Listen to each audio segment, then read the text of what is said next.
সোমবার ভোরের আলো ফোটার সঙ্গে সঙ্গে রাজধানীর রবীন্দ্র সরোবর, রমনা বটমূল সহ বিভিন্ন জায়গায় শুরু হয় বাংলার বর্ষবরণ উৎসব।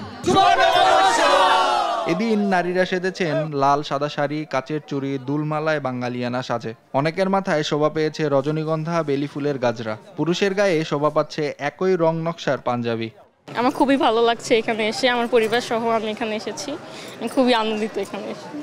ঢাকা বিশ্ববিদ্যালয়ের চারুকলা অনুষদের আনন্দ বর্ষবরণ শোভাযাত্রায় শুধু দেশি নয়, নেচে গেয়ে উৎসবে মেতে ওঠেন এক ঝাঁক শিক্ষার্থী ও বিদেশি পর্যটকও। আমরা বাঙালি, আমাদের বাঙালিয়ান, এটা আমাদের প্রাণের উৎসব, আমাদের ঐতিহ্য। এখানে অংশগ্রহণ করতে পারে সত্যি অত্যন্ত গর্বিত এবং আনন্দিত। বিদেশিদেরও আগমন ঘটেছে, আমি দেখতে পেয়েছি আর কি।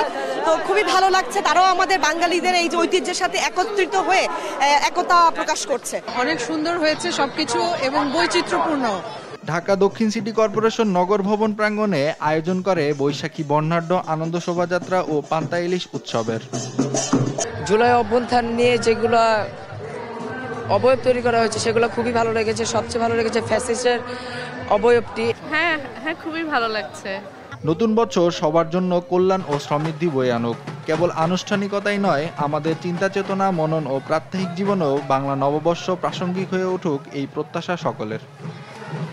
নাইম আফসান, দেশ টিভি, ঢাকা।